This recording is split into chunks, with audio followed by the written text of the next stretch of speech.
Good afternoon, everyone, and welcome to the academic presentation of the 2021 Anne and Neil McArthur Research Award. For those of you who don't know me, my name is Sarah Howe, and I'm the new Executive Director of the Research Institute of St. Joe's Hamilton. And while I've spent the last 15 years of my career in academic research and innovation, over the past 3 months, I have been continually impressed with the breadth of the impactful research here at St. Joe's. And today's celebration highlights one of our great researchers. As you are no doubt aware, in today's presentation, Dr. Martin Kolb will take us through 25 years of innovation in the realm of lung fibrosis research. And I'm really looking forward to what I know will be an inspiring talk. Next slide, please. Before we begin, let's take a moment to reflect on the lands in which we are privileged to serve our community. We at St. Joe's Healthcare Hamilton recognize that the lands on which we provide care and conduct research are the traditional territories of the Mississauga and the Haudenosaunee peoples. For thousands of years, the people sought to steward the previous resources and share this land with others. These territories are the subject with the Dish with One Spoon Wampum Belt Covenant, an agreement between nations to peaceably share and care for the lands around the Great Lakes. At St. Joe's Healthcare Hamilton, we pledge to continue to walk together with Indigenous peoples in building a more just society where their gifts and those of all people are nurtured and honored. Thank you. Next slide, please. The prestigious Anne and Neil McArthur Research Award is funded by an endowment created in 1999 by the McArthur family. The award recognizes an internationally renowned Canadian researcher whose area of study is also the focus of research at St. Joe's. On behalf of the Research Institute and the Foundation, I would like to thank the McArthur family for their long-standing support of research at St. Joe's. Anne and Neil McArthur recognize the power of research to advance healthcare innovation that ultimately changes and positively impacts lives. As an academic health science center, we are grateful to have so many researchers who are leaders in their fields, and this award is a testament to their excellence. Portraits of all of our deserving recipients, are proudly displayed outside the southern entrances of the Campbell Auditorium and Miller Amphitheater. And now to say a few words and introduce the 2021 recipient of the Anne and Neil McArthur Research Award. It is my genuine honor to welcome Mr. Stephen McArthur. Thank you, Sarah. On behalf of the McArthur family, I am pleased to announce the recipient of this year's Anne and Neil McArthur Research Award is Dr. Martin Kolb. Dr. Kolb is a research director of the Firestone Institute for Respiratory Health at St. Joseph's Healthcare Hamilton, and director of the Division of Respirology at McMaster University. He is also the inaugural Jack Galdi Beringer Ingelheim Chair in Interstitial Lung Disease.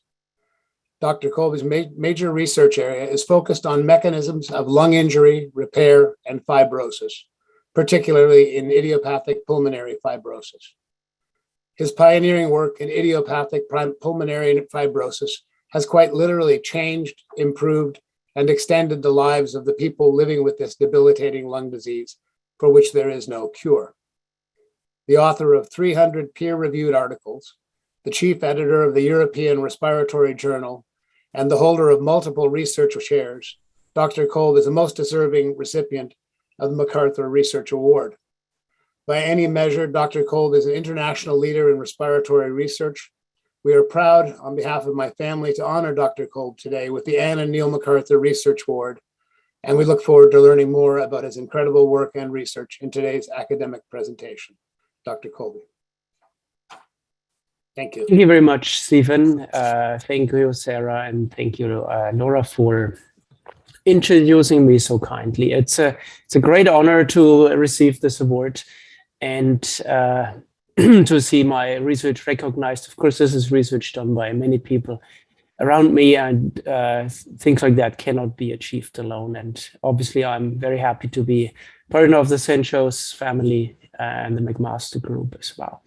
So I wanted to bring you through 25 years of research in pulmonary fibrosis And I called my presentation From Nothing, which was literally the case 25 years ago. That was when I started to do work in this field, to now where we have disease-altering management strategies. So here's my disclosure slide. I obviously work with a number of companies and funders that are interested in this field. And I want to thank the McArthur family once again for this important donation to the foundation and the support. And I know from my colleagues that this is certainly in the city one of the nicest and most prestigious awards that we can get. And it's always nice to see recognition locally and region. And as I said, thanks to the family, McArthur family, to support this research award. So you may wonder why I stand here beside a rowing boat. And that has something personal to do with me, because I was a competitive rower for more than 10 years when I was in Germany. And I rode probably around 2,000 to 3,000 miles each year with a number of friends. And this really has taught me about the importance of teamwork, and that you can really get nowhere when you are on your own in real life and in sports and in research as well. So this is why I have this rowing aid on my screen. And we scientists often rely on spouses that are staying at home and support us. And we often bring the slide of thank you at the end. I want to thank the most important person in my world, my wife, Silke, for her support that she gives to me all the time, every day. We are coming from Germany in the middle, so I put those 2 red dots in there. And you see in my outfit here that I'm Bavarian, and I'm proudly Bavarian. But I'm also a proud member of the community here and a Canadian as well. So let's speak about IPF.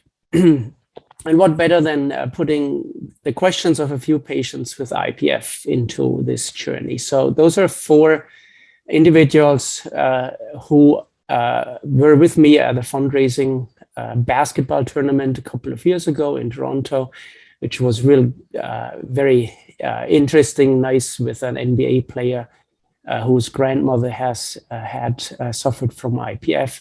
And these people have different questions. And so what causes this nasty disease would be the one question. We have this lad here, Stephen. He wants to know, are you sure with this diagnosis? And is it true that I have a 50-50% chance of dying within 3 years? This is what you read on the internet.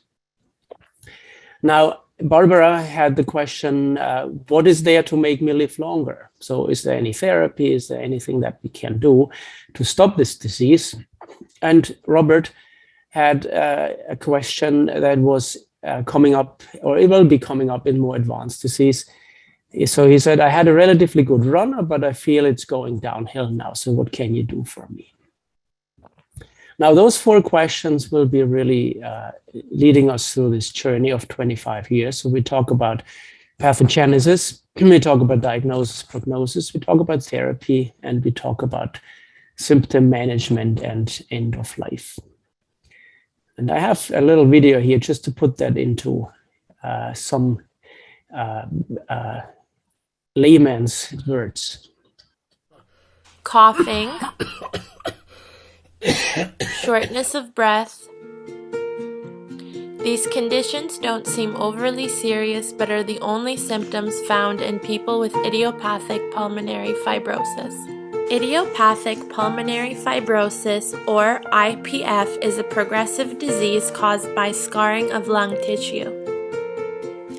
IPF is an interstitial lung disease, meaning that it affects the tissue and space around the alveoli, the air sacs of the lung. Damage to the alveoli will interfere and reduce gas exchange with the blood, preventing oxygen delivery to other parts of the body. Being an idiopathic disorder, the cause or causes of IPF is unknown. However, studies have identified numerous factors that may increase one's risk of developing IPF. This includes genetic predisposition and possibly environmental triggers such as cigarette smoke. One way or another, individuals with IPF will experience damage to the lungs and their body undergoes excessive wound healing, making the lungs thickened, stiff, and heavily scarred.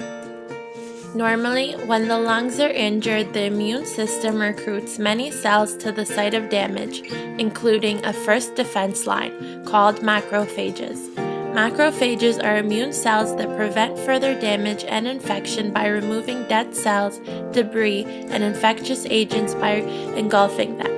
They also direct the body's immune response by releasing chemical signals called cytokines.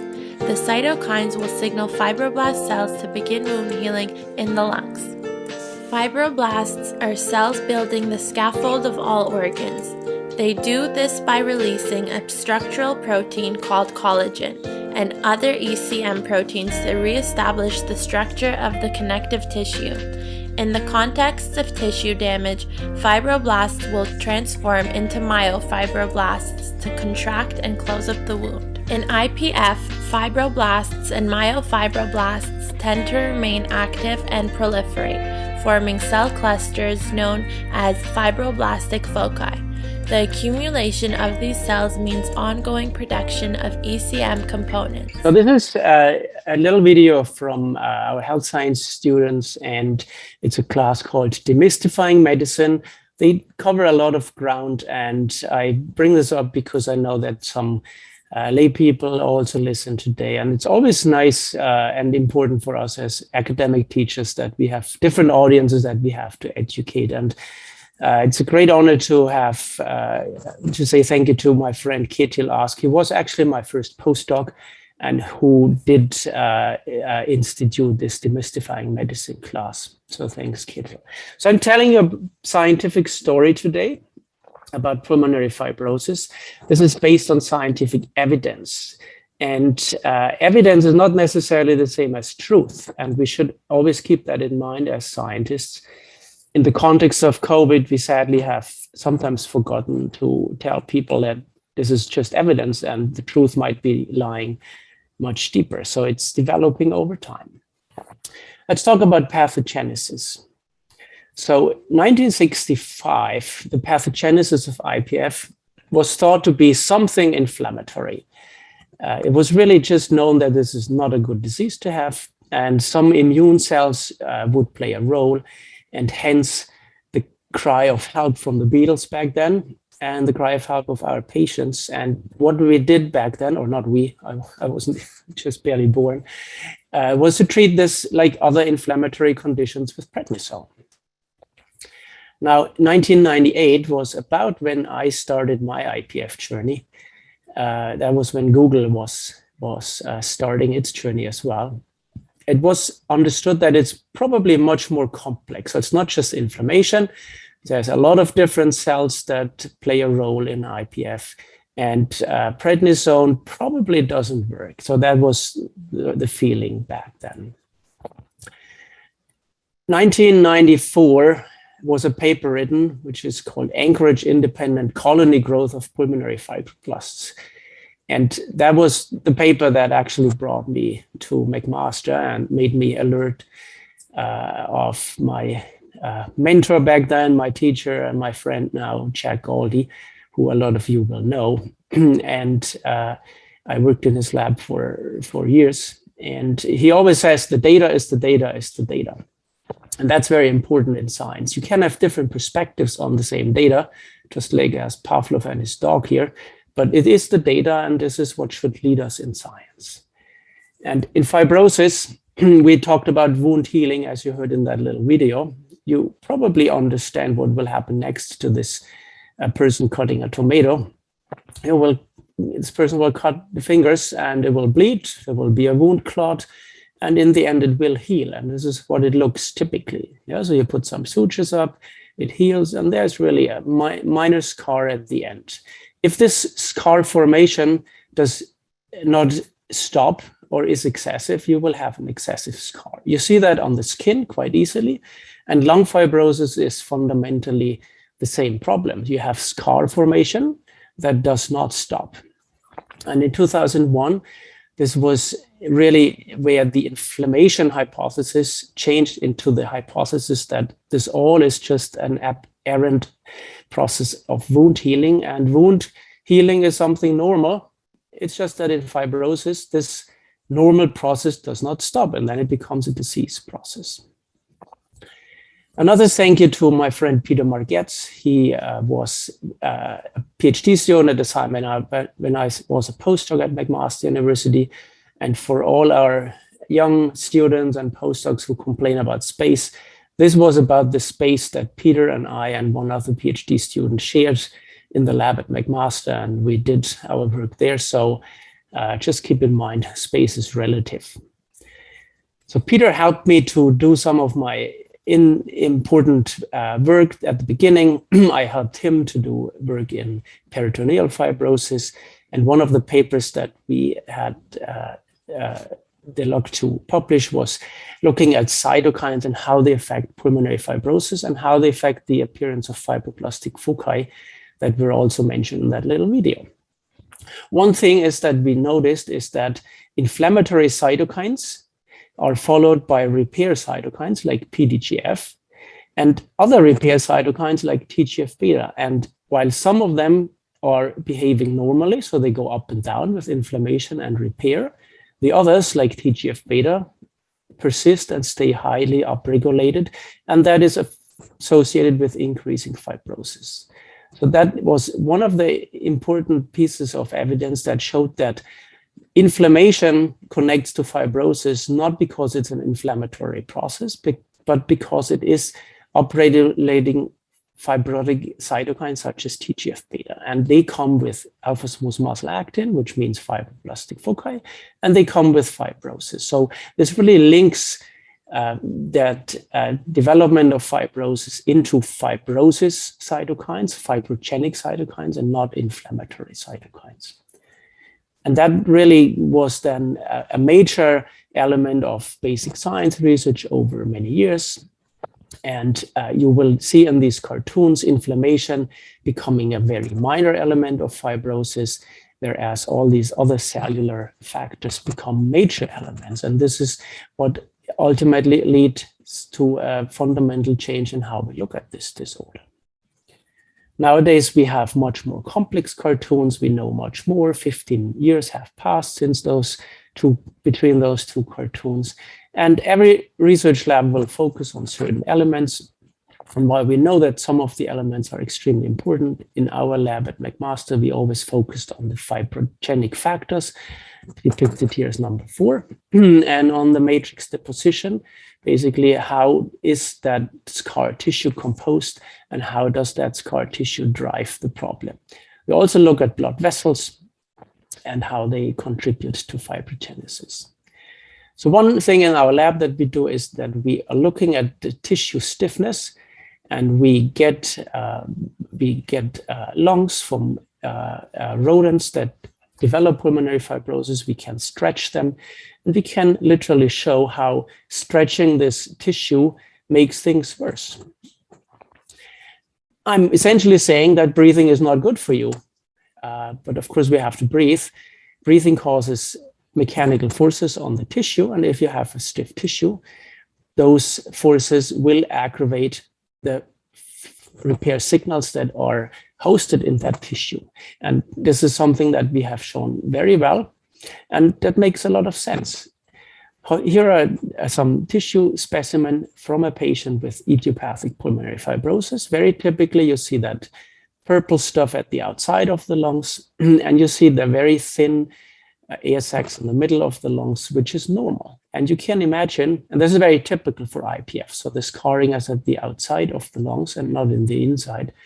And if you just think about the mechanical forces that are present in these different spots of the lung, you will likely agree that the mechanical forces at the outside, as compared to the mechanical forces at the inside, where it's very soft, are quite different. So the mechanical forces on a cell that lives in this outside area are much higher than the mechanical forces that live in the inside areas. Now, can we prove that? Very difficult to prove it in real, but you can do mathematical modeling. And this has been done. If you hypothetically make this lungs tissue a series of these hexagonal shapes, and you put force on breathing, so you expand your chest and you move your diaphragm down, you see that the forces at the outside of the lungs are much, much higher than at the inside of the lungs. And if you compare that to a picture of a patient with lung fibrosis, you see that this is exactly where the fibrotic tissue accumulates. And this is really where we link the forces on the stiff tissue with the progression of the disease. And good news is here that we can interfere with those forces. We can have different mechanical stimuli blocked with pharmacological approaches. There are so different receptor inhibitors or other intracellular inhibitors. And a lot of these ones are currently in development as a clinical drug for patients with IPF. Over the years, we published a number of papers that support this concept, that show that the more stiff your lung is to start, the more progressive your disease will be. And if you interfere with that stiffness, you reduce the mechanical stress and stretch on the cells that live in there, and you have a chance to stop the disease progression. Now, half of the lungs are air space, the other half is blood space. And people who research the air space often forget about the blood space. And there is a very close interconnection. And we have done some work at McArthur that looks at the blood vessel and how these blood vessels develop in patients with fibrosis. What we essentially showed is that in those areas of very dense tissue fibrosis, where you have the fibroblastic foci, you have hardly any vessels. You have vessels around them, but the factors that make vessels grow make also fibrotic tissue grow. And this is why the abnormality on these vessels are an important element in fibrosis progression. If you're a patient listening today, this is why we often send you for an ultrasound of your heart, an echocardiography, periodically, usually once a year, to measure the pressure in your lungs and see if your vessels are getting abnormal. And we can interfere with that as well. Those are CT images from rats that have experimental pulmonary fibrosis, and those hazy green spots are areas of fibrosis. You see the vessels, how they are depicted here. And you see that you can interfere with fibrosis progression by targeting the fibrosis with a drug called pirfenidone. And you can also interfere with it by targeting the blood vessels with a drug called macitentan. Now, good news is that all this research, and I have really just touched it superficially with a focus on what we have done in my lab over the last 20 years, all these molecules can be targeted, and a lot of these compounds that are currently in clinical development for pulmonary fibrosis as a treatment have been arised from this research over about 2 decades.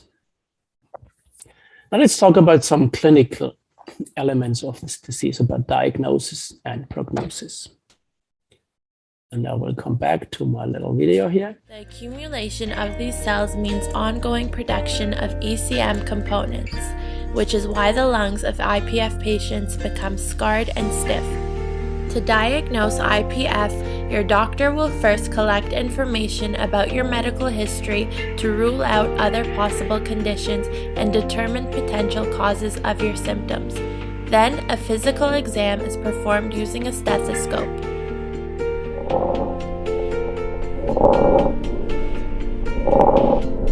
It is estimated that 15,000 Canadians have IPF. In general, there is no geographic distinction for incidence of IPF, and cases are reported globally in both rural and urban areas. IPF tends to affect individuals above the age of 55 and is more prevalent in men than women. Currently, there is no cure for IPF, and patients usually die after 2 to 6 years. Talking about diagnosis and treatment makes me think another friend and colleague, Gerard Cox, who really was an instrumental clinical teacher for me, and he is remaining as such, and he is one of our ILD doctors. And the other gentleman on this picture is Robert Davidson, who was the founder of the Canadian Pulmonary Fibrosis Foundation. Sadly, he passed away a few years ago, and he said something very important that every patient and caregiver will connect to. It is called breathing should never be hard work. And a patient with IPF sadly does not have this privilege. So breathing is hard work for these patients. At the beginning of my journey, the consensus of making a diagnosis of IPF was pretty simple. It just had to show that there is scarring in the lungs, that the lungs are smaller, and that there's nothing identifiable that would be causing this disease. Nowadays, it's a bit more complex. We have much better tools at our hands. We have very well-refined imaging technology, high-resolution CT scans, and we have a way better way to describe those abnormalities. And fundamentally, is what we're looking for is honeycombing in the lung tissue. And you see here in this picture what we mean when we talk about honeycombing. It's literally these cystic changes that you see on the outside of the lungs, and that just remind us about the honeycomb in a beehive. All this is a team approach, and our interstitial lung disease clinic at St. Joseph's Hospital is really relying on a number of important people. Those are rheumatologists, radiologists, number of ILD colleagues, Dr. Scallon, Hambley, and Cox here. And of course, we could not do what we do with our strong administrative support. My secretary, Sonia, and Victoria here. And Sarah Goodwin is one of the key pillars in our ILD clinic. She provides education and helps patients getting access to drugs.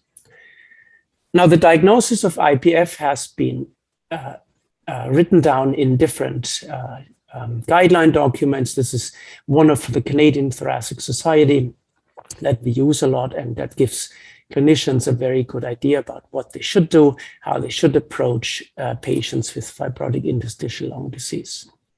Why would we do that? For two reasons. The one is we want to know what the disease is and how it's called and what it's likely showing in terms of behavior. And we also want to know what we can do with them. And if we have different types of fibrosis in the lungs, like IPF in the middle, we know that we treat that with antifibrotics. If you have exposure-driven diseases like hypersensitivity, pneumonitis, we would treat that with immunosuppression and avoid the trigger. If you have autoimmune disease on the right, you would also typically treat that with immunosuppressants. We do some epidemiology research as well, and that brings us back to Stephen's questions about this 50-50% chance of dying within 3 years. And you see on the left side a study from Virginia 10 years ago, which showed you that number. And yes, if you Google today, you will still see that number coming up pretty high. And we have done some studies in Ontario out of St. Joe's 5 years ago, which also showed a very similar number of survival just being 3 to 4 years after diagnosis. So this is a dismal disease, as you will agree. And if you compare that with common cancers that most people know about, you will see that only 2 cancers are having a worse prognosis than IPF, which is lung and pancreatic cancer. So we're dealing with something very serious and impactful for our patient.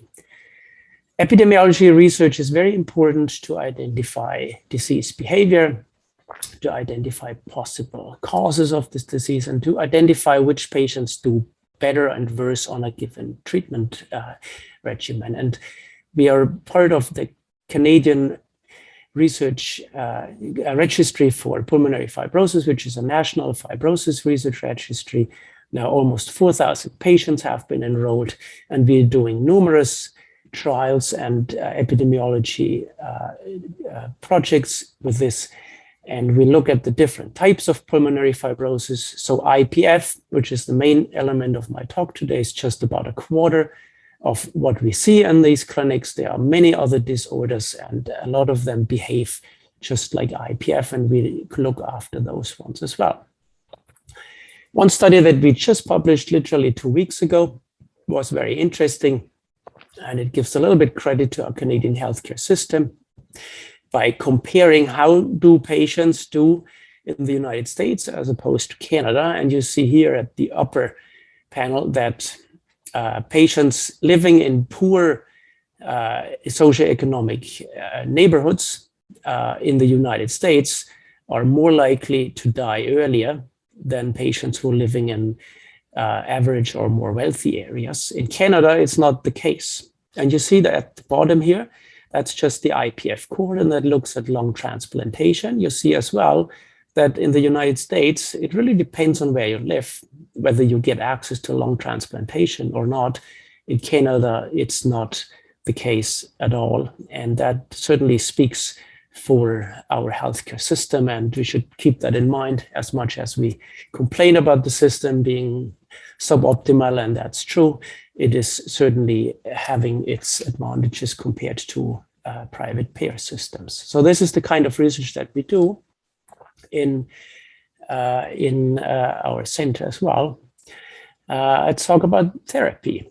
And therapy is really, we have to keep always in mind is what is the theory here, what is the clinical trial world, and what is the real life and practice. And this is not necessarily the same. I'll bring you back to my little video here now. Speaking about therapy. Patients usually die after 2 to 6 years. In October 2014, 2 new drugs, Ofev and Esbriet, were approved by the FDA to treat IPF. It is not fully understood how these drugs work, but both drugs have been seen to slow the progression of tissue scarring. Lung transplants are also available for patients with more severe physiological deterioration, but requires patients to register on a waitlist and wait time that can take more than 2 years. Early death may be due to infection, rejection, or heart failure. So the treatment regimen 20 years ago was pretty simple. So we treated patients with prednisone, and we treated patients with immunosuppressants, azathioprine and cyclophosphamide. That was really based on assumptions, experience with other types of pulmonary interstitial lung disease, but the evidence was pretty poor. Some of the evidence was really created by me when I still was in Germany, and my first academic teacher, Michael, was part of pushing me into this field. And I have published a study in the European Respiratory Journal. My first paper ever. Interestingly, I'm the chief editor of this journal now, which is a quite nice element of my CV. So we looked at cyclophosphamide, which is an immunosuppression, and how that affects patients with idiopathic pulmonary fibrosis. A study back then really had very limited number of patients, 18 patients. So nowadays you would not get this study published anywhere, but this was really the foundation for our treatment approach 20 years ago. It was understood that this was all not really good and not working well. That's why in the beginning of the 2000s, a lot of different areas were targeted. It was back then called the biological therapy, looking at inflammation, of course, looking at host defense, looking at fibroblasts and the tissue repair that I just said, and the fibroblast function and how you could interfere with that. This caused many clinical trials to be performed. So the last 25 years, a lot of clinical trial activity started. And you see that here, the bigger the circles are, the larger the trials were in these different studies. The biggest circles are about 1,000 patients, which for a rare disease is really quite remarkable. One thing we learned is that patients with this disease inevitably lose lung function. That means, in easier words, their lungs shrink. Now, our lungs shrink as soon as we are aging, but they shrink about the size of 20 to 30 milliliter, which is roughly 1 shot glass of a volume. If you have lung fibrosis, your lungs shrink at the speed of 300 milliliter of lung volume, which is about half a pint of volume. Now, this may not be a lot in 1 year, but if you add that up and just calculate it over 4 years, a patient with IPF would have lost 1 liter of lung function, which could be about a third or a quarter of what they have, as opposed to they just losing 60 to 70 by aging. So we know that very well, and we need to have drugs available to stop that decline. And we have some of these drugs available. And the treatment guidelines of today, as compared to 2000, are much more complex. So we have different grades of evidence, different types of clinical trials that would support these recommendations. We have things that we strongly recommend. We have things that we strongly recommend against. And we have things that are sometimes and usually offered to patients with IPF. The one is reflux medication, like proton pump inhibitors, like Pantalog and Losec and things like that, because we know that patients with IPF have increased symptoms of reflux disease. We know that reflux symptoms can come with microaspiration of acid. If you acid aspirate into your lungs, that cannot be good, and that can cause coughing spells, that can cause progression of disease, that can cause flares. And patients who are on these drugs seem to do better. The evidence level here is relatively low because those were all observational studies and not randomized controlled trials. We look at these randomized controlled trials sometimes by looking at the placebo arms, so the ones that do not get the active ingredient. And if in a large trial like those trials here, 625 patients were receiving placebo, and we looked at those 625 and just looked at who takes anti-reflux medication and who doesn't. And it's about half and half. And you see, if you look at these more stringent designs, the evidence for them being helpful is much, much weaker. But it is a good medicine to offer to patients with IPF. The true antifibrotics are called nintedanib and pirfenidone, and they were both studied in proper clinical trials, and they were published both in 2014 in the same issue of the New England Journal of Medicine. And I just want to look at this curve at the bottom here. And I said before that patients with this disease typically lose about 200 to 300 milliliter of their lung volume in a year. And either of these drugs can reduce that loss to about 100 to 150 milliliter per year. Now, this is, of course, not everything you want. You want this to stop, but it's way better than losing twice as much. So these drugs have been shown to reduce the loss of lung function, means the lungs are shrinking less quickly. And if your lungs shrink less quickly, you live longer. And that also has been shown, affecting that shrinking with these medicines that really came out of those basic research activities that many labs in the world, including ours, have done. They really affect longevity of patients with this disease. Now, most of these studies were done in patients with milder disease, and because they are easier to study.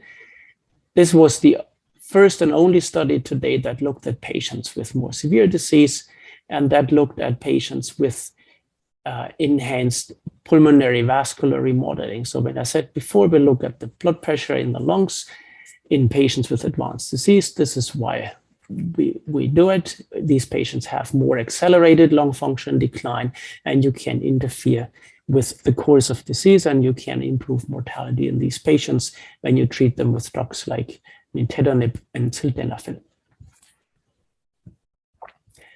Now, you will probably wonder whether this is all specific to this disease called idiopathic pulmonary fibrosis or not. Easy answer, it's not specific. Idiopathic pulmonary fibrosis means it's a disease characterized by shrinking of the lungs because the scarring and wound healing does not stop.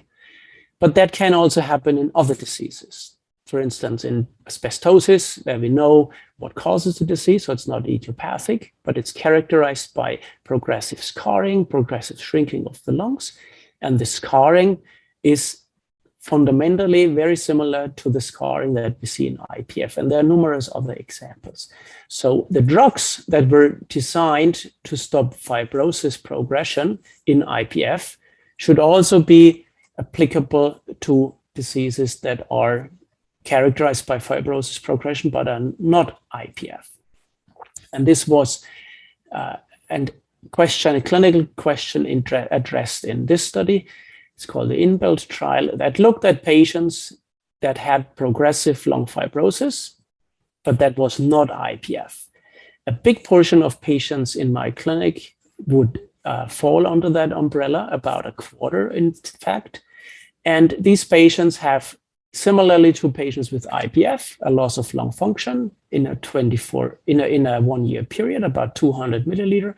If you treat them with this antifibrotic drug nintedanib, it would be reduced to about half of it. And it does not matter which type of lung disease they have at the starting point. Once fibrosis progresses in these patients and the lungs shrink, it doesn't matter how it started. Fibrosis and aberrant wound healing drives the problem.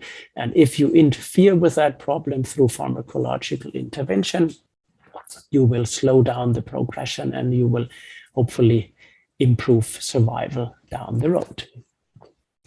Now, talking about survival and talking about progressive disease, if we just slow down disease progression, every patient essentially will come to the point where you cannot interfere with the progression anymore, and where it's really about quality of life. And this is what symptom management means.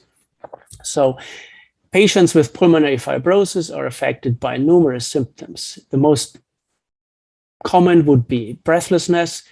That can be at exercise at first. So when you walk up a flight of stairs or two, you cannot do that anymore. It can progress to the degree where it's even hard to get up from your sofa while watching TV to the bathroom. And that might be too much to take for a patient with advanced IPF. Patients can be exhausted and get deconditioned, of course. Patients can suffer from coughing. And sitting in that boat, I think you don't have to be very imaginative to understand that this can cause depression and anxiety. Appetite will often decrease in patients with advanced disease, and patients will lose body weight as well. Now, the last little section of my video here. Early death may be due to infection, rejection, or heart failure. Patients can also be given supplemental oxygen to combat hypoxia, or the lack of oxygen delivered to your body due to lung damage. Finally, doctors encourage patients to be involved in clinical trials for new drug treatments being researched.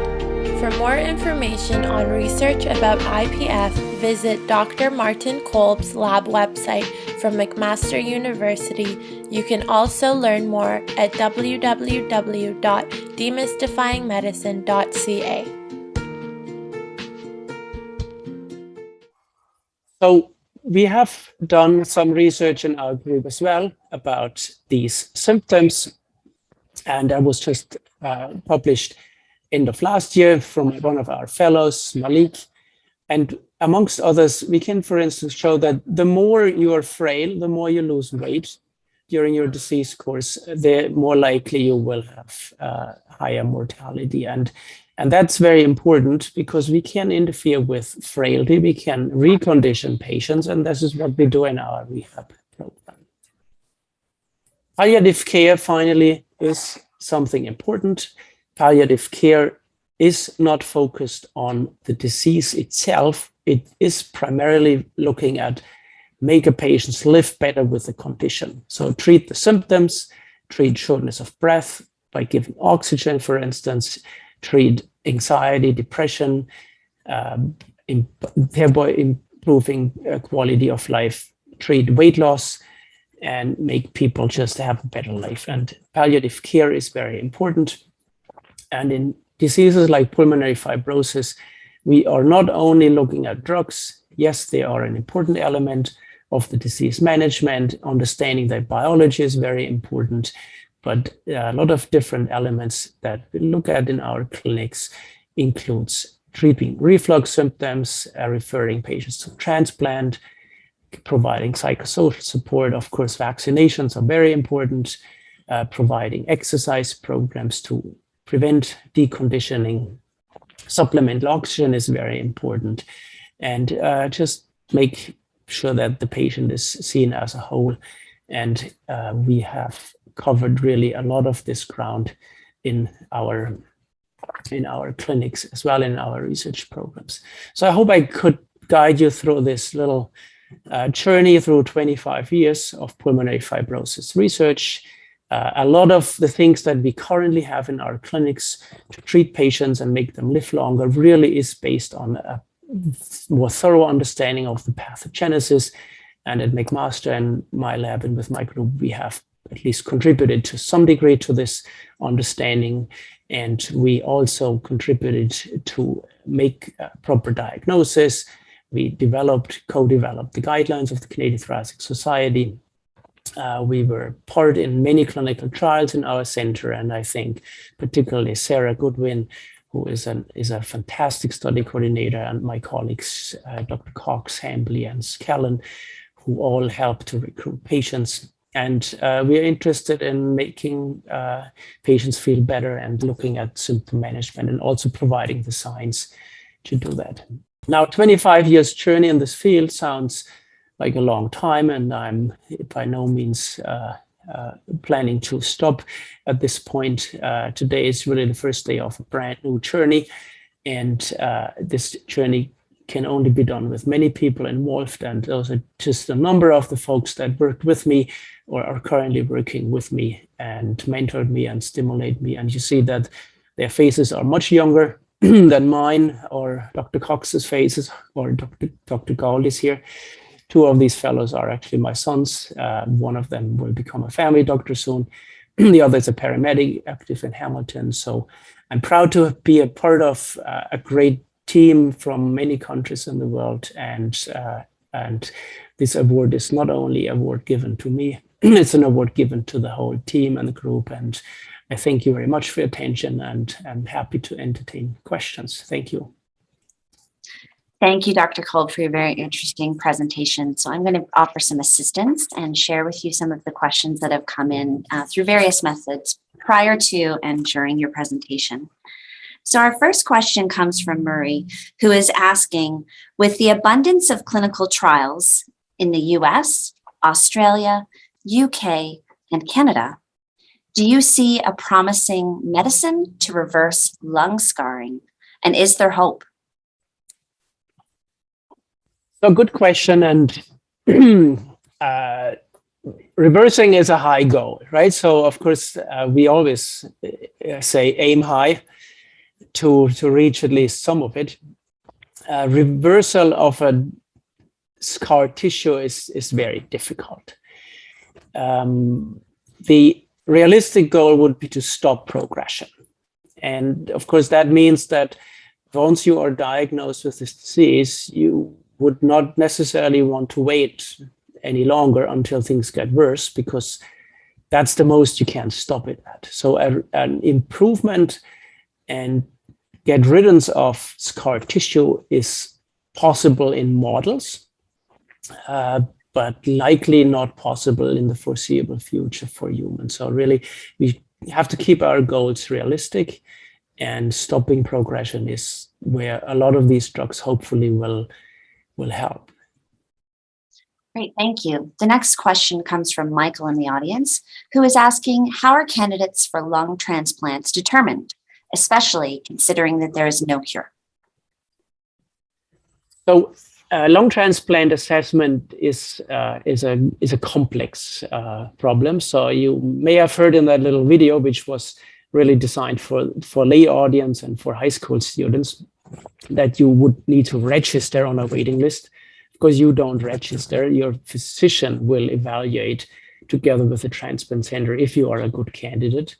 Fundamentally, it is important that the organs and the surroundings, other than the lungs, are in good shape. So you need to have absence of any big physical problems, like cardiac disease would be possible issue. If you had recent cancer, that would be an issue because it might just reoccur with immunosuppression.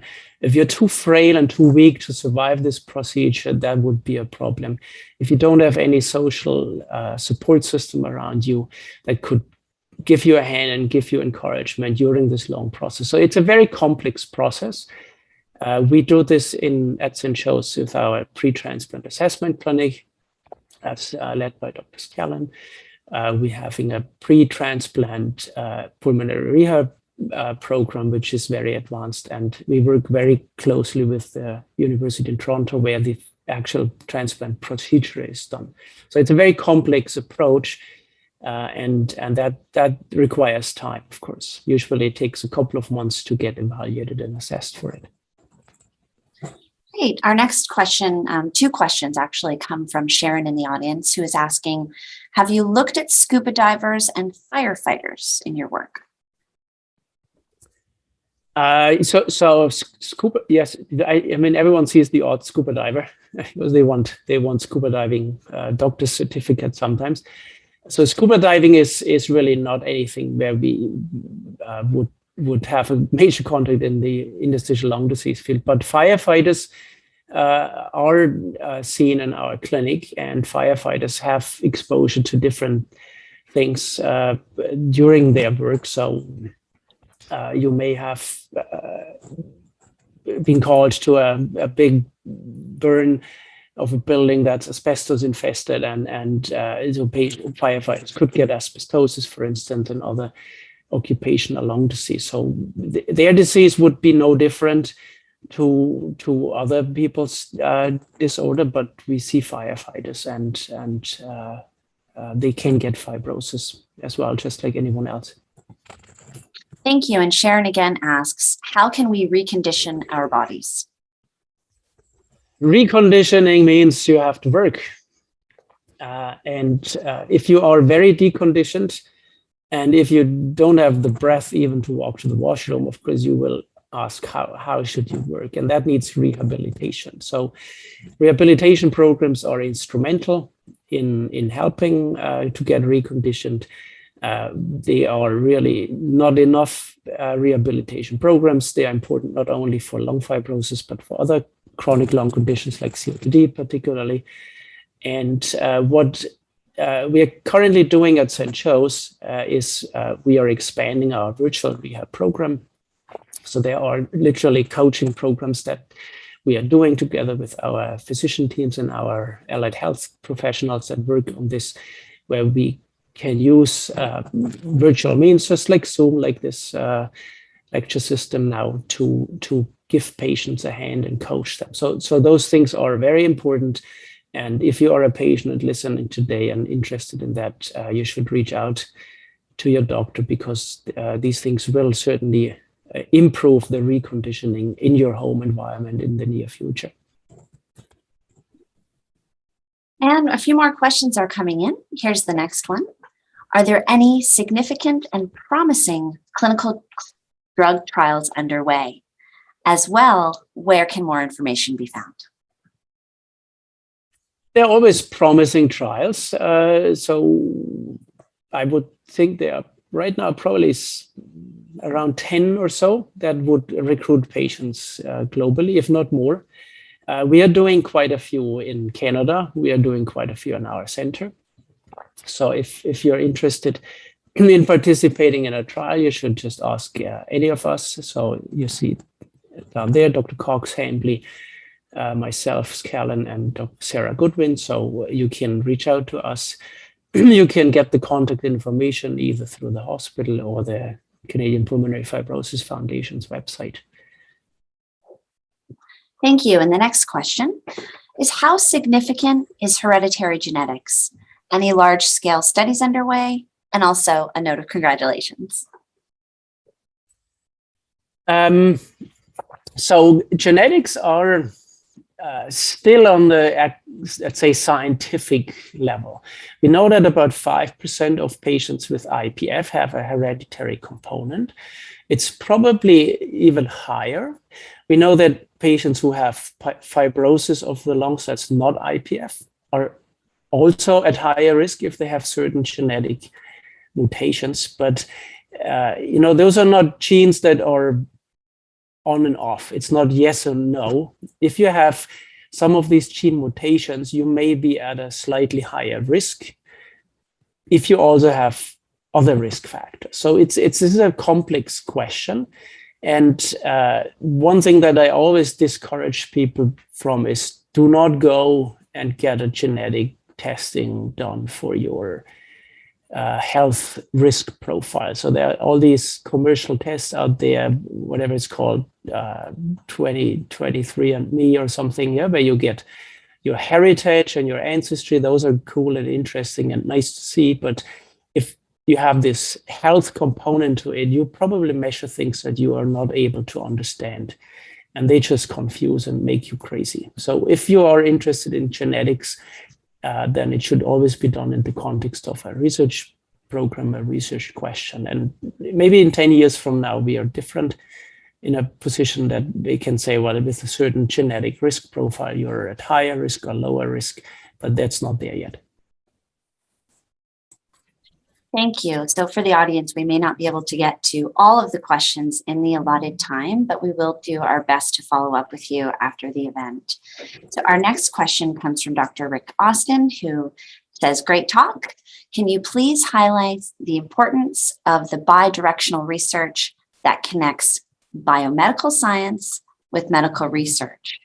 Drugs just don't fall from the sky. There are many research hurdles that are needed to eventually treat patients.